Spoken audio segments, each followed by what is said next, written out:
A community poll held on January 29th showed overwhelming community support for the proposed site of the multi-purpose building that'll house both the Kanienkehá, Onkwawén, Raotitióhkhwa Language and Cultural Center and the Turtle Island Theatre Company. The logical question is, what happens next? Well, we spoke to the Cultural Center's Reaghan Tarbell and Lisa Phillips for some reaction and to answer that very question. It was great to see people come out, whether the side they were on was for us or against the site, the project. People had questions and they gave support. They said, we want this to proceed. We're rooting for you guys. We want to see this building there. So it was great to see that. We all have differing opinions, but just to be respectful, and I think that people have been respectful in that for the most part.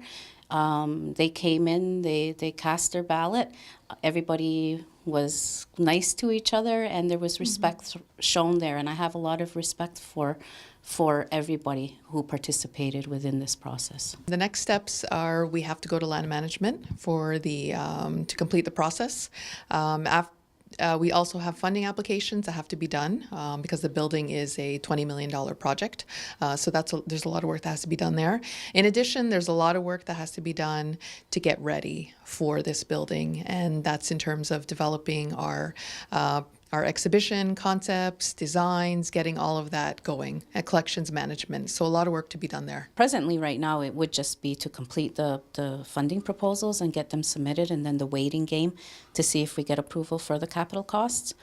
And then after that, there's a lot of work. We have to get into the architectural component, so putting out bids for that and the selection of an architect and of design.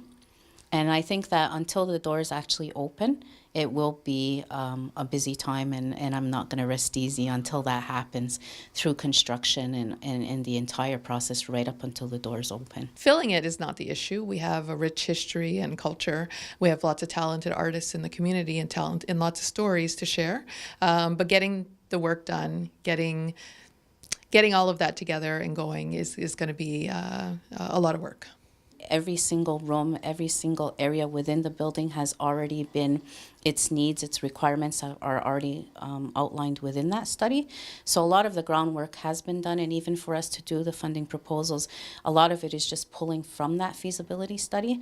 And that's the good thing about that study, is that the requirements for it were so detailed and numerous that everything is already outlined in there.